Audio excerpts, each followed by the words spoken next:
ये सेशन जो है, अब हम कॉनिक सेक्शन पर बेस्ड कॉनिक सेक्शन के पीवाईक्यूज को डिस्कस करने वाले हैं सेशन में।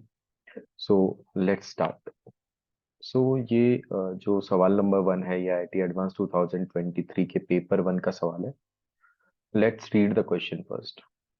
Okay, let T1 and T2 be two distinct common tangents to the ellipse. Okay, and the parabola y square is equals to 12x. Suppose that the tangent T1 touches P and E at the points A1, A2. Respectively, the tangent T2 touches P and E A4, A3. Then, which of the following statements are true? Okay. तो सबसे पहले तो situation को एक बार draw कर लेते हैं, है ना। तो एक तो एलिप्स गिवन है अपन को, है ना। एलिप्स गिवन है तो उस एलिप्स को ड्रॉ कर लिया सबसे पहले तो। ये एलिप्स हो गया। नाउ इसको ई से डिनोट किया गया। फिर सेंटर, ऑब्वियसली बात है, स्टैंडर्ड एलिप्स की बात की गई है। ये वाला पॉइंट पता है अपन को, दैट इज √6, 0। और ये वाला पॉइंट भी अपन को पता है, दैट इज 0, √3। नाउ पैराबोला है y square is equals to 12x, तो y square is equals to 12x का डायग्राम कुछ ऐसा हो जाएगा, राइट। नाउ बोला गया है कि दो टेंजेंट्स हैं, common tangents to the ellipse and the parabola. तो लेट्स से मान लिया एक टेंजेंट्स कुछ, एक दोनों टेंजेंट्स कुछ इस तरीके से हैं।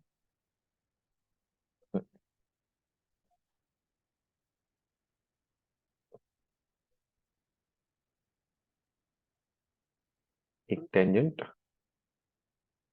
और ये दूसरी टेंजेंट है। ये कॉमन टेंजेंट है जो कि दोनों कर्व्स को टच कर रही है, राइट। ओके, और इनके कुछ नेम्स वगैरह भी अपन को गिवन है। तो नेम क्या क्या गिवन है वो देख लेते हैं एक बार। जो टेंजेंट T1 है वो P और E को A1 एंड A2 पर टच कर रही है। तो P मतलब पैराबोला को, एंड एलिप्स को A2 पर। और टेंजेंट T2 जो है वो P एंड E को A4 एंड A3 पर टच कर रही है। ओके, ये A4 हो गया और ये A3 हो गया, ठीक है। तो कुछ क्वेश्चंस पूछे गए हैं, जैसे एक तो quadrilateral A1, A2, A3, A4 का एरिया पूछा है। दूसरी चीज T1 T2 कहाँ इंटरसेक्ट कर रही है, मतलब लेट्स से इस पॉइंट को मैं बोल देता हूँ जहां पर T1 और T2 एक दूसरे को इंटरसेक्ट कर रही है, इसको Q बोल देते हैं। ये Q पॉइंट भी फाइंड आउट करना है। ओके, तो सबसे पहले तो सिमेट्रिसिटी से मैं बोल सकता हूँ कि ये जो दोनों कॉमन टेंजेंट्स इंटरसेक्ट करेंगी वो एक्स एक्सिस पर इंटरसेक्ट करेगी, सिमेट्रिसिटी से बोल सकते हैं, ठीक है। तो इक्वेशन ऑफ टेंजेंट लिख लेते हैं। Equation of tangent for x² / 6 + y² / 3 is equals to 1। तो इसके लिए इक्वेशन ऑफ टेंजेंट हो जाएगी y is equals to mx plus √a² m² + b², right. तो ये हो जाएगा a² मतलब 6, m² plus b² that means 3। और this is also tangent for parabola y² is equals to 12x। तो इसके लिए कंडीशन ऑफ टेंजेंसी लगा दिया, या फिर दोनों को सॉल्व करके डिस्क्रिमिनेंट 0 भी कर सकते हैं। तो यहाँ तो अपन c is equals to a/m वाली प्रॉपर्टी लगा सकते हैं। तो c तो है 6m² plus 3 is equals to a/m। तो a तो हो गया 3, है ना। 12 इज इक्वल्स टू 4a, तो a यहाँ से 3 आ गया अपॉन m, ये बन जाएगा। नाउ स्क्वायर कर देते हैं दोनों साइड, तो ये हो जाएगा 6m² plus 3 is equals to 9/m²। तो यहाँ से 3, 2 और ये 3 टाइम्स कैंसिल हो गया। तो this will comes out to be 2m⁴ plus m² minus 3 is equals to 0। Factorise हो जाएगा।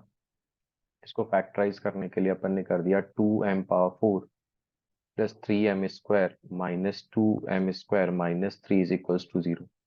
तो एक तो हो जाएगा 2m² + 3 और एक आ जाएगा m² - 1 इज इक्वल्स टू 0। तो ये तो जीरो पॉसिबल नहीं है।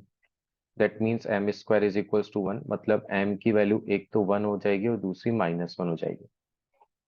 और अगर ऐसा है तो नाउ इक्वेशन ऑफ टेंजेंट यहाँ लिख लेते हैं। तो फिर इक्वेशन ऑफ टेंजेंट जो होगी, equation of T1 and T2 can be written as y is equals to mx। तो m तो +-x हो जाएगा। फिर a/m, तो a/m मतलब +-3 हो जाएगा, यहाँ पर प्लस माइनस आएगा तो क्या स्क्वायर करने पर गायब हो जाएगा, ठीक है। तो +-3, राइट। नाउ एक टेंजेंट तो हो गई y is equals to x+3, एक हो गई y is equals to -x-3। तो इसका स्लोप तो पॉजिटिव है, तो T1 ये वाली टेंजेंट तो मैं लिख देता हूँ y is equals to x+3 और ये हो जाएगी y is equals to -x-3। अब Q पॉइंट के लिए, तो Q पॉइंट के लिए मैंने x कोऑर्डिनेट को जीरो, सॉरी y कोऑर्डिनेट को 0 पुट कर दिया। y कोऑर्डिनेट को 0 पुट कर दिया तो Q तो आ गया -3,0, जहां पर ये दोनों एक दूसरे को इंटरसेक्ट करने वाले हैं। नाउ मेरे को अब A1 A2 A3 A4 चाहिए, तो उसके लिए वापस आ गए अपन। हाँ, तो वापस अगर देखते हैं तो अपन बोल सकते हैं कि A1 एंड A4 जो हैं वो तो पैराबोला के पॉइंट ऑफ कांटेक्ट हैं, और पैराबोला के पॉइंट ऑफ कांटेक्ट होते हैं a/m², 2a/m। तो ये हो जाएगा, a की वैल्यू तो है 3, m² कितना है 1, और ये हो जाएगा 6 बाय +-1, तो ये हो जाएगा 3,6 and 3,-6। Now for A2 and A3, तो इसके लिए मैंने क्या किया, टेंजेंट एट x1 y1 लिख लिया, है ना। पॉइंट ऑफ कांटेक्ट निकालने का तरीका सबको पता ही होगा। x1 y1 के करस्पॉन्डिंग टेंजेंट लिख ली तो वो हो जाएगी t is equals to 0, that means x1/6 plus y/3 -1 is equals to 0, और यही टेंजेंट है x - y + 3 is equals to 0, है ना। एक को ले लेते हैं, दूसरा अपन फिर उसके करस्पॉन्डिंगली पॉइंट लिख देंगे। y को इधर ले आए, यहाँ से दो टेंजेंट आ रही है, y is equals to x+3 and y is equals to -x-3, तो इसको कंसीडर कर ले रहे हैं अभी अपन। तो अगर मैं इन दोनों को कंपेयर कर दूं, क्योंकि दोनों ही टेंजेंट को रिप्रेजेंट कर रहे हैं, तो यहाँ से बोल सकते हैं अपन x1/6 upon 1 is equals to y1/3 upon -1 is equals to -1/3। तो यहाँ से x1 तो आ जाएगा 6 - 3 तो -2, और y1 आ जाएगा 1।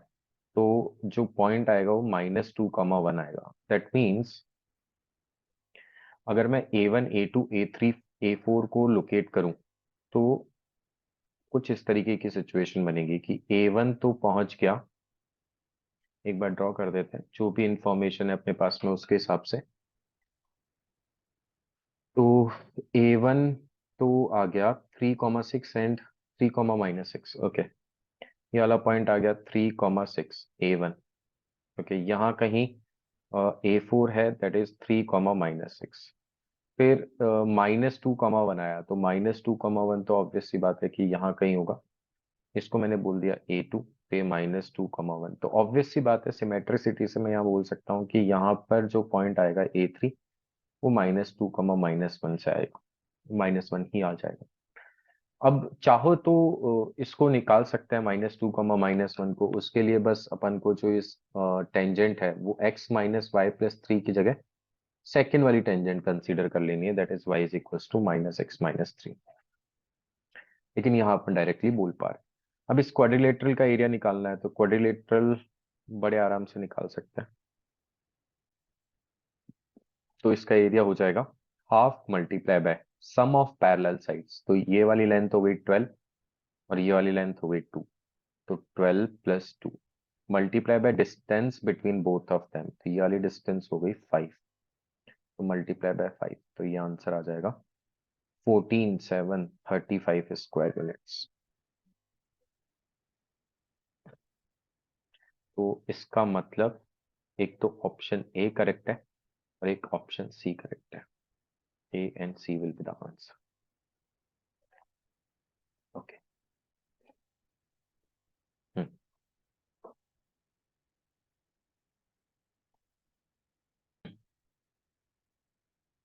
सो ये IIT एडवांस 2023 के पेपर 1 का सवाल है.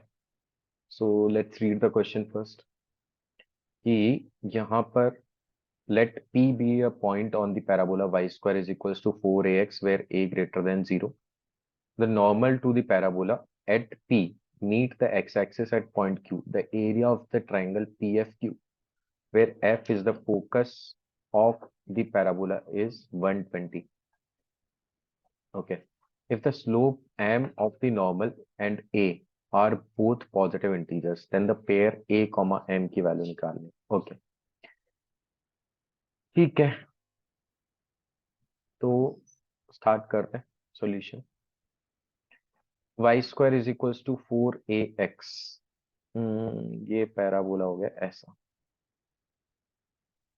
a ग्रेटर देन 0 है. ठीक है. Normal to the parabola at point p. तो इसको p पॉइंट पर एक पैराबोला है जो कि इसको x एक्सिस को नॉर्मल जो है p पॉइंट पर जो नॉर्मल है वो इस x एक्सिस को q पर मीट करता है. एंड f जो है वो इसका फोकस है. तो फोकस तो we can write a comma 0. Right. Now जो एरिया है पी एफ क्यू का, लेट्स से दिस एरिया, ये पी एफ क्यू का जो एरिया है ये अपन को 120 दिया हुआ है. तो अपन को स्लोप ऑफ द नॉर्मल, इसका स्लोप m दिया हुआ है और a, इन दोनों के वैल्यूज निकालने और दोनों पॉजिटिव है. तो इक्वेशन ऑफ नॉर्मल लिख सकते हैं अपन और स्लोप फॉर्म में लिख देते हैं, है ना, क्योंकि स्लोप के बारे में बात हुई है. तो equation of normal, normal to Y square is equals to 4ax at p.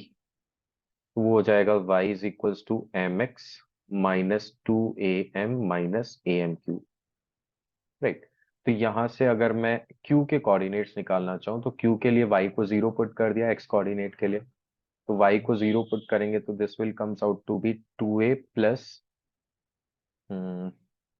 m से डिवाइड हुआ तो am स्क्वायर कॉमा 0 ये बन जाएगा. नाउ अगर फर्दर मूव करें तो Q पॉइंट मिल गया है, F पॉइंट मिल गया, P को भी स्लोप फॉर्म में लिख सकते हैं. तो ये तो पता है अपन को a by M square comma 2a by sorry 80 square comma 280. अच्छा, माइनस m, तो ये हो जाएगा am square comma minus 2am. Right. इसको इस तरीके से देख सकते हैं भाई, y is equals to minus 2x plus 280 plus 80 cube होता है जब पॉइंट होता है 80 स्क्वायर कॉमा 280. और इन दोनों में अगर अपन कंपेयर करें तो m is equals to minus t आ जाता है. तो अगर 80 स्क्वायर कॉमा 280 लिखते हैं तो वहां पर अपन t की जगह माइनस m रिप्लेस कर सकते हैं. तो am square comma minus 2am आ गया. तो अब एरिया की बात करें तो area we can write half multiply by base. तो बेस तो हो गया F Q multiply by height. तो हाइट तो सिंपली पी पॉइंट का पी पॉइंट का जो वाई कोऑर्डिनेट होगा वही हाइट हो जाएगी. ये वाली distance will be the height और यही तो वाई कोऑर्डिनेट है. तो इसको लिख दिया अपन ने. डिस्टेंस लिखना है तो -2am. एम और जो ए दोनों पॉजिटिव है तो मॉड लगा दिया मैंने इसलिए 120. तो यहां से we can write F Q. तो यहां से यहां तक की डिस्टेंस, इसका एक्स कोऑर्डिनेट और उसमें से एफ का एक्स कोऑर्डिनेट हटा दिया. That means 2a plus a m square minus a. और ये 2am इज इक्वल्स टू हो जाएगा 240. राइट. तो this will comes out to be, यहाँ से अपन a को बाहर निकाल सकते हैं. ये 1 प्लस एम स्क्वायर हो गया. एक a यहाँ पर भी है तो 2a square 1 plus M square 240 आ गया. दैट मीन्स यहाँ से ए स्क्वायर 1m भी है यहाँ पे. 1 plus M square multiply by m, ये 120 होना चाहिए. Now let's check the options. तो ऑप्शन ए की बात करें तो ऑप्शन ए में ए की वैल्यू 2 है एंड एम की वैल्यू 3 है। सेटिस्फाई करा के देखते हैं करता है कि नहीं। तो ए स्क्वायर तो हो गया 4, 1 + m² हो गया 1 + 9 मल्टीप्लाई बाय 3। सेटिस्फाई कर रहा है, मतलब ऑप्शन ए करेक्ट हो गया। बाकी कोई ऑप्शन चेक करना है तो और भी कर सकते हैं। ए की वैल्यू 1, बी की वैल्यू सॉरी एम की वैल्यू 3 दी हुई है सेकेंड ऑप्शन में। तो यहाँ से 1 × 10 मल्टीप्लाई बाय 3, तो ये तो नहीं बन पाएगा, है ना। तो इस तरीके से फर्दर ऑप्शंस चेक किए जा सकते हैं। तो यहाँ से अपन बोल सकते हैं कि option A is correct answer. Okay.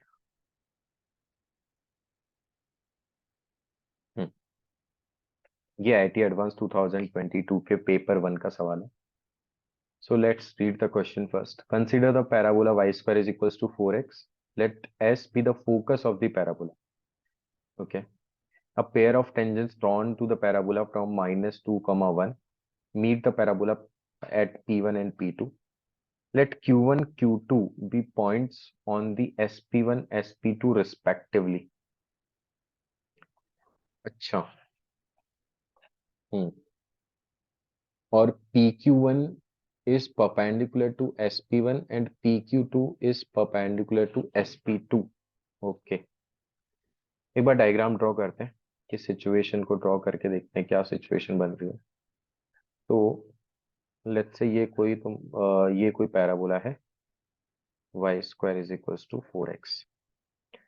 यहाँ पर फोकस ले लिया मैंने, 1, 0 आ जाएगा एंड -2, 1 यहाँ कहीं होगा, राइट। तो ये P पॉइंट है। हम्म, यहाँ से दो टेंजेंट्स ड्रॉ की गई हैं। ओके। तो एक टेंजेंट मैंने ये ड्रॉ कर दिया, ये P1 पर कट कर दिया इसको। एक टेंजेंट यहाँ ड्रॉ कर दिया, ये P2 पर टच कर रही है। और SP1, ये SP1 हो गया और ये SP2 हो गया, राइट। अब बोला गया है कि SP1 and SP2 respectively such that PQ1, Q1, Q2 be the points on the SP1, SP2. Okay, such that PQ1 is perpendicular to SP1। अच्छा। तो यहाँ पर बोला गया है कि एक पॉइंट मैंने यहाँ से ले लिया, लेट्स से Q1, तो वो इस पर परपेंडिकुलर है SP1 पे। और एक पॉइंट यहाँ ले लिया Q2 और ये PQ2 परपेंडिकुलर टू SP2 है। ठीक है। तो कुछ क्वेश्चंस के बारे में जानना है। तो सबसे पहले तो अपन P1 P2 को निकालने की कोशिश करते हैं। तो अगर P1 के बारे में बात करें तो सबसे पहले तो अपन इक्वेशन ऑफ टेंजेंट लिख सकते हैं। तो इक्वेशन ऑफ टेंजेंट हो जाएगी y = mx + a/m, that means 1/m। और इसको पास करवा दिया अपन ने -2, 1 से, तो ये आ जाएगा 1 = -2m + 1/m। यहाँ से आ गया 2m² + m -1 = 0। फैक्टर्स भी कर सकते हैं, 2m² plus sorry 2m + 1 and m -1 = 0। Sorry, कुछ गड़बड़ की है। हम्म, हम्म, ये -1 हो जाएगा और ये +1, +2m -1। हाँ। तो यहाँ से m की वैल्यू एक तो हाफ आ गई है और एक -1 आ गई है। तो क्लियरली देख सकते हैं अपन, जो हाफ होगा वो तो इसका स्लोप होगा और -1 इसका स्लोप हो जाएगा। इसको मैंने m' बोल दिया, इसको m बोल दिया। तो p के कोऑर्डिनेट्स ऑफ P1 वो हो जाएंगे a/m², 2a/m। तो a/m², तो a तो 1 है, 1/m², दैट मीन्स ये 4 हो गया। 2 × a1 है और ये हाफ है, तो ये तो 4,4 हो गया। नाउ अगर मैं P2 की बात करूँ तो उसके कोऑर्डिनेट्स हो जाएंगे a बाय एम डैश का square comma 2a by M dash. तो यहाँ से ये आ जाएगा, -1 रखेंगे तो 1 कॉमा -2, 1,-2। तो ये तो क्लियरली दिख रहा है कि कुछ ऐसी सिचुएशन होगी है। ये तो अपने आप में फोकस के नीचे वाला पॉइंट ही हो गया, है ना। अब बात करें अगर Q1 Q2 की, तो P1 के पॉइंट्स P1 के कोऑर्डिनेट्स अपने पास आ चुके हैं और ये लाइन एक दूसरे के परपेंडिकुलर है। तो ये डिस्टेंस आ गई है, ये कंप्लीट डिस्टेंस अपने पास है। ओके, तो SQ1 पूछा गया है कि SQ1 क्या होगा। ओके,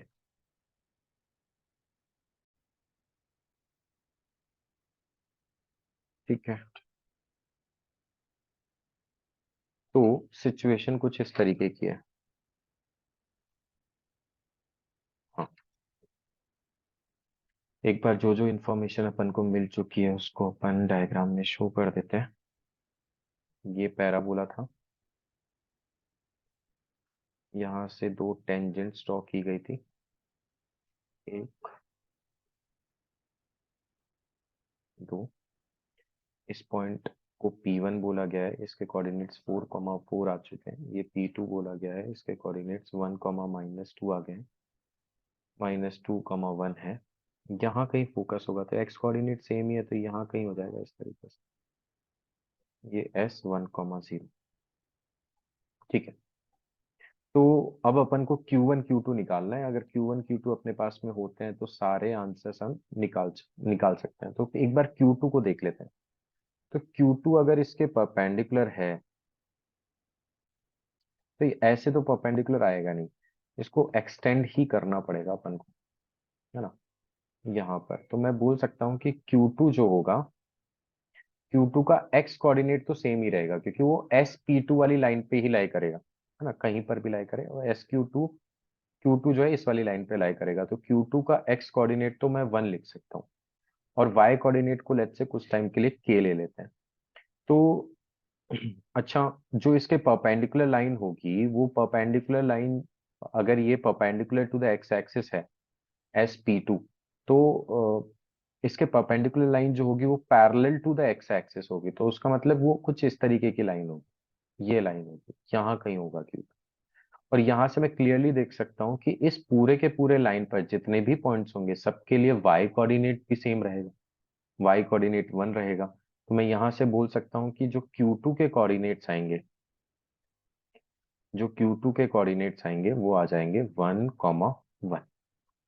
अब Q1 निकालना है, तो Q1 के लिए तो अपन को यहाँ से परपेंडिकुलर ड्रॉ करना पड़ेगा, यहाँ से परपेंडिकुलर ड्रॉ करना पड़ेगा। तो वो परपेंडिकुलर अपन ड्रॉ कर लेते हैं, या फिर अपन बोल दें कि फुट ऑफ परपेंडिकुलर निकालना पड़ेगा। तो Q1 is nothing but foot of perpendicular from P2 SP1। और SP1 की इक्वेशन अपन लिख सकते हैं, that is nothing but y-0 is equals to 4 - 0 upon 4 - 1 x-1। So this will comes out to be 3y is equals to 4x - 4। तो foot of perpendicular निकाला जा सकता है। This will comes out to be x minus x+2, right. -2, 1 से निकाल रहे हैं, p -2, 1 है। तो x+2 अपॉन a, इसको अरेंज कर लिया, 4x - 3y - 4 is equals to 0। x+2 upon 4 is equals to y-1 upon -3 minus times of -2 रखा तो माइनस का 8, 1 रखा तो -3 -4 अपॉन 5।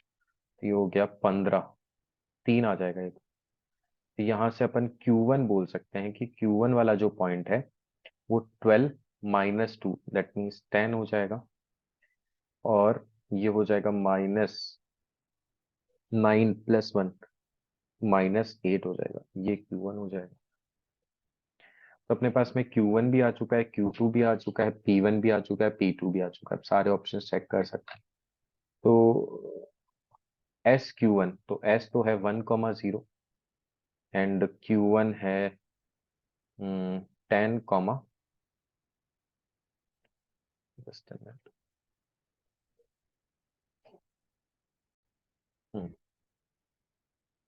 -8। जस्ट मिनट, एक्चुअली गड़बड़ करते हैं ना, 5 नहीं हुआ, 25 हुआ है, 3/5 आ जाएगा। तो 12/5 -2, तो ये 12/5 -2 करेंगे तो प्लस का 2/5, और ये माइनस का 9/5 प्लस का, तो माइनस का 4/5। हाँ, ये बनेगा। तो Q1 आ गया अपने पास में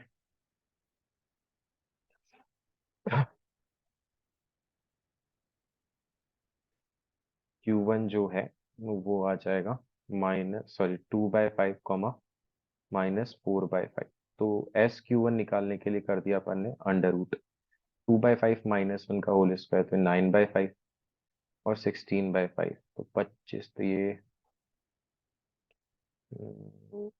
अंडर रूट 5 आ जाएगा। हम्म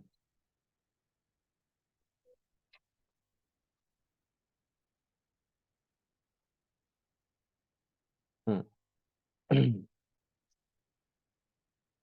एक मिनट, हाँ ये 25 होगा ना, 25, तो ये फन हो जाएगा, फन आ जाएगा। तो ये तो ऑप्शन गलत है। फिर Q1 Q2 की बात कर लें, तो Q1 Q2 यही निकाल लेते हैं। तो Q1 Q2 हो जाएगा, इसको अपन वापस लिख देते हैं।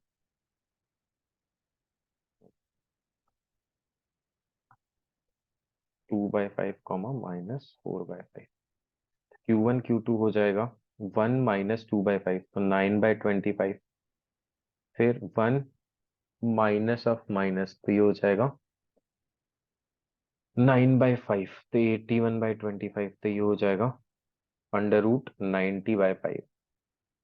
√90 मतलब हो गया 4√5, सॉरी, 2 से 9, 90।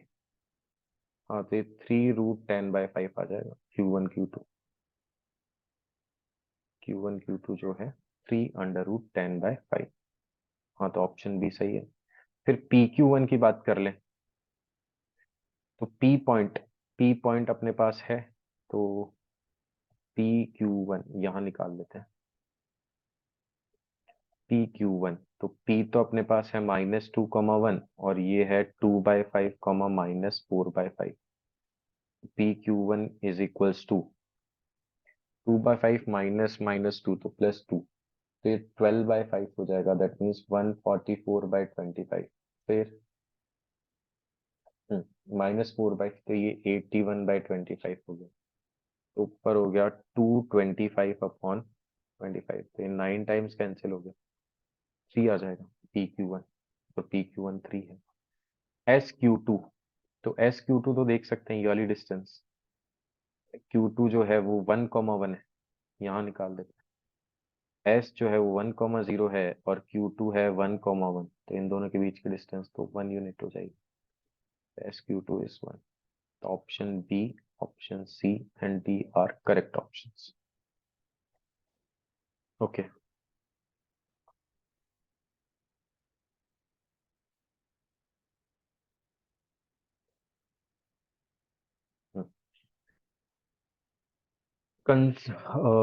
कंसीडर द इलिप्स, तो ये वाला सवाल IIT एडवांस 2022 का सवाल है, पेपर 1 का सवाल है। Let's read the question first. Consider the ellipse, let h alpha comma 0 be a point, a straight line drawn h parallel to the x-axis crosses the ellipse and its auxiliary circle at E and F, okay, respectively in the first quadrant. The tangent to the ellipse at the point E intersect the positive x-axis at G. Okay. Hmm. Suppose the straight line joining F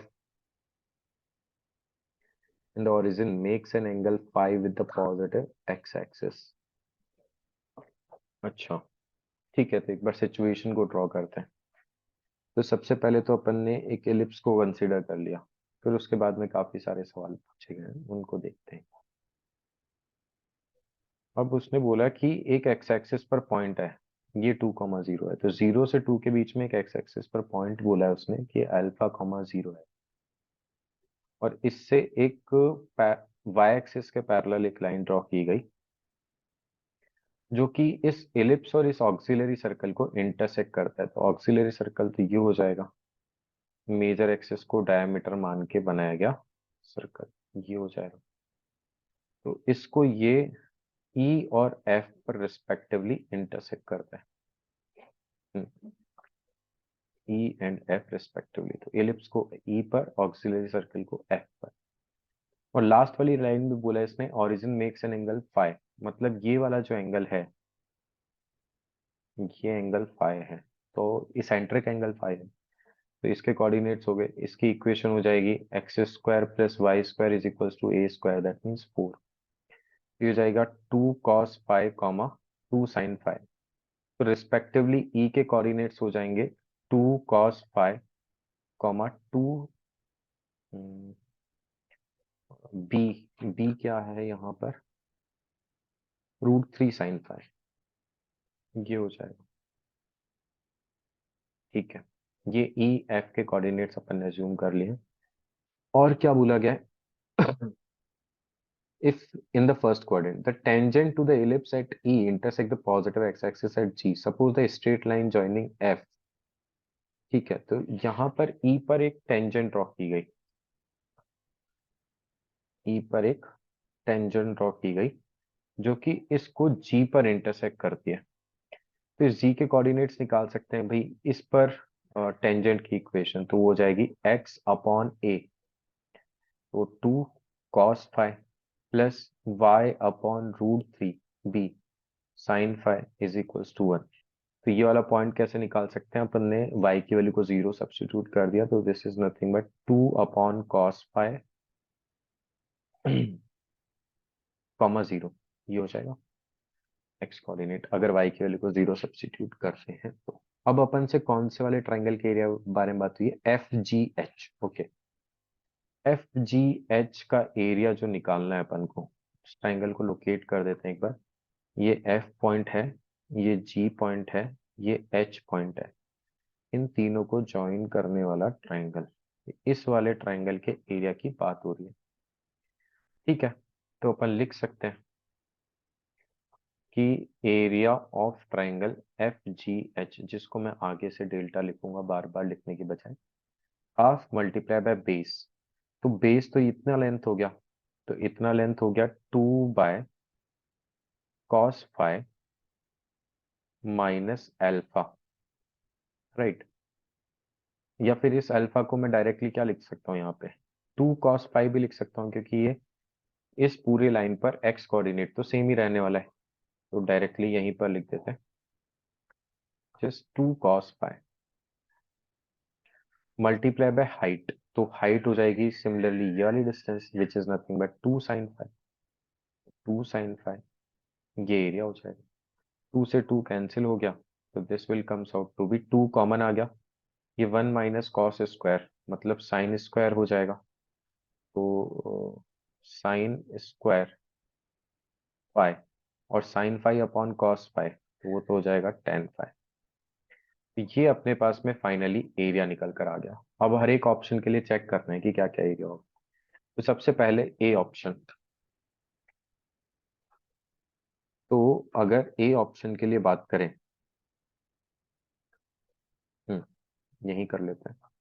तो अपने पास में जो area है वो आ गया 2 sin² 5 tan 5, ये आ गया। तो फर्स्ट पार्ट में पाई जो है वो π/4 दिया हुआ है, तो डेल्टा हो जाएगा 2 sin² π/4, दैट मीन्स 1/√2 का स्क्वायर, तो 1/2 हो गया, tan π/4 इज 1, तो इसका आंसर तो 1 आना चाहिए। मतलब फर्स्ट जो है वो कनेक्ट होगा क्यू से। फिर सेकेंड पार्ट, अब की बार फाई जो है वो π/3 दे दिया, मतलब 60 डिग्री, तो डेल्टा हो जाएगा 2 मल्टीप्लाई बाय साइन π/3 इज √3/2, तो उसका स्क्वायर हो गया 3/4, एंड tan π/3 इज √3, तो ये हो जाएगा 3√3 divide by 2। That means second connect होगा t से, फर्स्ट q से सेकेंड t से। यहीं से बोल सकते हैं क्या अपन? हाँ, यहीं से अपन बोल सकते हैं कि आंसर सी होगा। बाकी ऑप्शंस भी देख सकते हैं, देखना चाहें तो। जैसे थर्ड पार्ट देखना है तो पाई की वैल्यू π/6 रख दिया, तो डेल्टा हो जाएगा 2। π/6 पर 1/2 थे, 1/4 हो गया, और ये 1/√3, ये हो जाएगा 1/2√3। मतलब थर्ड जो है वो एस से कनेक्ट होगा। फिर फोर्थ पार्ट π/12, तो डेल्टा हो जाएगा π/12 के करस्पॉन्डिंग साइन π/12 होता है 2 × sin π/12, मतलब साइन 15 डिग्री, √3 - 1/2√2 का स्क्वायर, और tan 15 डिग्री होता है √3 - 1/√3 + 1। इसको फर्दर सिंप्लीफाई किया जा सकता है, तो फाइनली ये आई थिंक मुझे लग रहा है पी ऑप्शन से कनेक्ट हो जाएगा। ऑब्वियस सी बात है, तो इसलिए आंसर क्या हो जाएगा? सी हो जाएगा। इसका रेशनलाइजेशन करेंगे तो अपने आप वही आ जाएगा, है ना? Okay.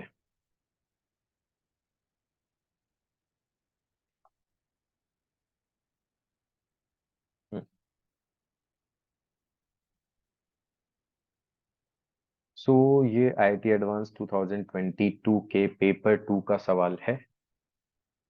Let's read the question first.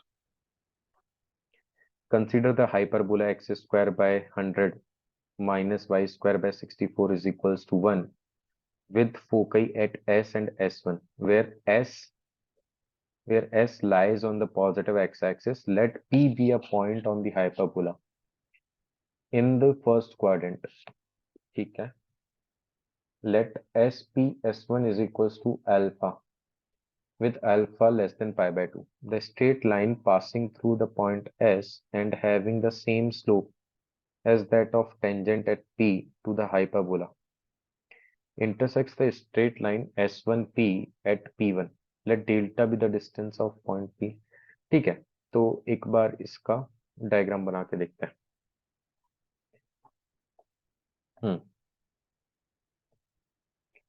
तो यहां से अपन बोल सकते हैं x² / 100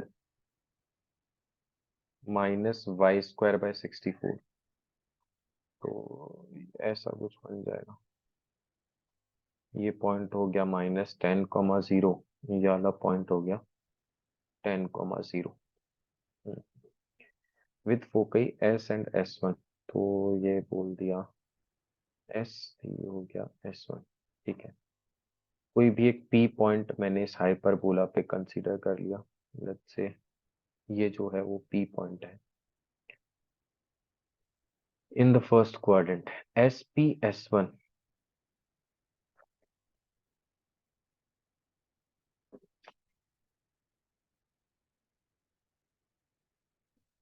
ये वाला एंगल जो है वो अल्फा दिया हुआ है। ठीक है, इसको P पॉइंट, अल्फा π/2 से छोटा है। The straight line passing through the point S and having same slope as the tangent at P। ठीक है, तो यहां से P पॉइंट से एक टेंजेंट ड्रॉ की गई, P पॉइंट से एक टेंजेंट ड्रॉ की गई। ठीक है, और उसी के पैरेलल एक लाइन, सेम स्लोप वाली line intersects the straight line S1P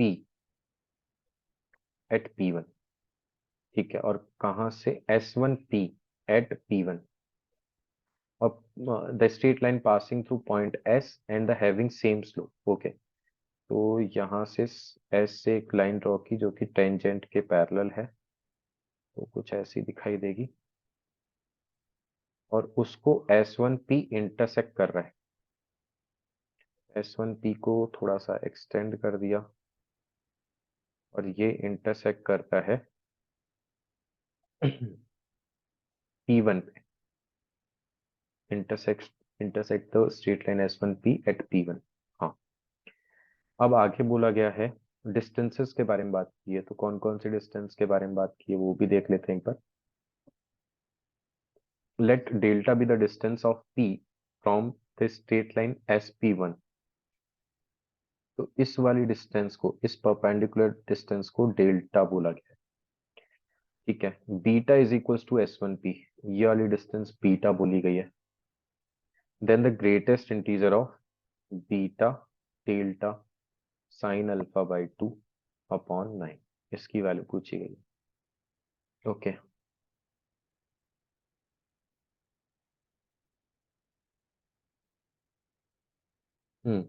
तो क्या कर सकते हैं। अच्छा, एक बात तो समझ में आ रही है कि अगर ये स्ट्रेट लाइन यहाँ से जा रही है और यहाँ से निकल रही है, तो ये टेंजेंट है। बिल्कुल सही बात है। तो अगर ये टेंजेंट है तो इस अपन रिफ्लेक्शन प्रॉपर्टी लगा सकते हैं कि ये वाला एंगल अल्फा बाई 2 है, तो ये वाला एंगल भी अल्फा बाई 2 ही हो जाएगा। और अगर ये अल्फा बाई 2 है और ये 90 डिग्री है, तो व्हाट वी कैन से कि ये टेंजेंट है, यहाँ पे कहीं नॉर्मल होगा। अच्छा, अगर ये P से, लेट्स से मैं इसको Q बोल रहा हूँ, PQ लाइन अगर SP1 के परपेंडिकुलर है, तो इसका मतलब टेंजेंट के भी परपेंडिकुलर ही होगी, है ना। क्योंकि टेंजेंट के परपेंडिकुलर इसलिए होगी क्योंकि SP1 और टेंजेंट दोनों का स्लोप सेम है, तो ये इसका नॉर्मल हो गई। ये वाला एंगल 90 डिग्री हो गया, इसको मैं नॉर्मल बोल सकता हूँ। ये हो गया इसका टेंजेंट। तो अगर ये अल्फा बाई 2 है, तो ये वाला एंगल तो पूरा टेंजेंट से लेकर के यहाँ तक का एंगल, ये पूरा अल्फा था, तो ये 180 माइनस अल्फा। और अगेन रिफ्लेक्शन प्रॉपर्टी से मैं बोल सकता हूँ कि ये 90 माइनस अल्फा बाई 2 हो जाएगा, तो ये अल्फा बाई 2 हो गया। ठीक है, तो यहाँ से क्या बोल सकते हैं अपन। हम्म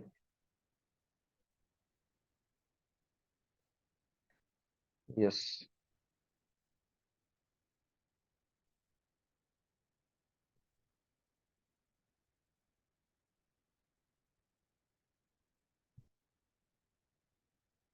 हाँ, तो एक काम कर सकते हैं अपन यहाँ से, है ना, कि मैंने इस टेंजेंट पर एक परपेंडिकुलर डाल दिया पॉइंट एस से, है ना।